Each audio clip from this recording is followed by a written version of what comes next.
কালকের দিন পর হ্যামিস্টার হ্যামিস্টার এতদিন বহুত লোকের কথা শুনেছি, সব লোকের কথা আমি সব শুট করে দেবো কালকের দিন পর, কালকের দিন পর। আরে ফোন দিই, ফোনটা রিসিভই করে না, শালা কি করতেছে আজকে ওর বাড়ি যায় দেখবো আমি। ওর বাড়ি যায় ধরবো আজকে, ওর বাড়ি যায় ধরবো। ও শালা কোনে ও শালা তুমি এই জায়গা, তোমারে ফোন দিই ফোন ধরো না কে, লোকের কাছে খবর পাঠাই, কোনে থাকো তুমি, আবার পাওনা টাকা দিবা না? ও বাপু, তুমি কয় টাকা বাবা যে আমার বাড়ির পরে চলে আইছো? ওরে বাড়াস শালা, গাই জ্বালা আমি তাই তো তোমার বাড়ির পরে চলে আইছি, তুমি বুঝতেছো না কয় টাকা পাবো? মনটা যদি বাড়া, তুমি কয় টাকা বাবা? তুমি যাও, কাল পরশু তোমার টাকা দিয়ে দিবানি, তোমার সাথে একটা গাড়িও গিফট করবানে। যাও, বউ নেই তোমার, বউ দিবানে, যাও বাড়া শালা।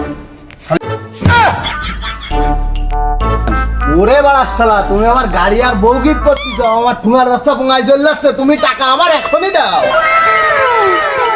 ও বাবু, এখন আমি হ্যামস্টারে কাজ করতেছি, তুমি কালকের দিন পরে আসো, আজকে তোমার সব টাকা দিয়ে দিচ্ছি। যাও, কালকের দিন পর তোমার টাকা আমি দিয়ে দিবানি। যাও দিন বাবু, তুমি বাবু মনে রাখো, যাও, যাও, টাকা কলম আমার দেয়া লাগবে, সাথে বউ আর ওইটা দিয়ে নেই, আমার কলম নেই।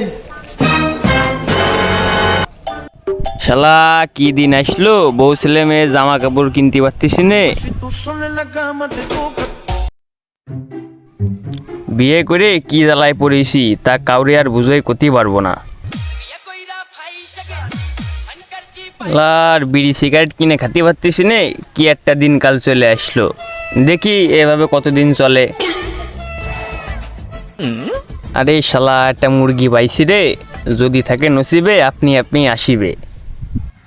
এই মালটারে যে করেই হোক মুরগি বানাতে হবে, আমি তো ডিজিটাল ফকির, কোনো বিষয়ই না। দেখো বাবু, ও বাপ, আমি খুব বড় লোক ফকির, আমারে কিছু ডলার দে। শালার 2-5 টাকার ফকির, 2-5 টাকা পায় না, 8-10 হাজার টাকার ডলার চাচ্ছে, এ শালারে কি করবো? ও বাবু, তুমি 26 তারিখ আসো, তোমার ডলার না কত টাকা লাগবে, কত কোটি টাকাই দেবো, যাও তুমি।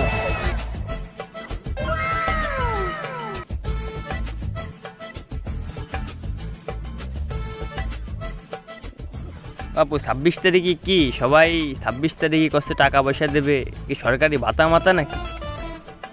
ও বাপু 26 তারিখে তাহলে আমারও একটা লাইন করে দাও, আমি তো নিকে করে ফুল শিখে উঠে গেছি, আর বোঝ জ্বালায় আমি আজকে যে পথে পথে ঘুরতেছি। তোমার 26 তারিখে যে লাইন, এই লাইনটা আমারে দিয়ে দাও, নাহলে 10-15 লাখ টাকা দাও আমারে। হাই কেমন আছো তুমি, কি ভালো? ও বাবু, তাহলে তুমি যাও, 26 তারিখে তোমার আমি দেখে দিবা না, তুমি এখন যাও, আমার ডিস্টার্ব করে না, আমার একটা কাজ দেখে দিয়ে যাও। আচ্ছা বাপু, তাহলে তুমি আমার বিষয়টা মাথায় রেখে নে,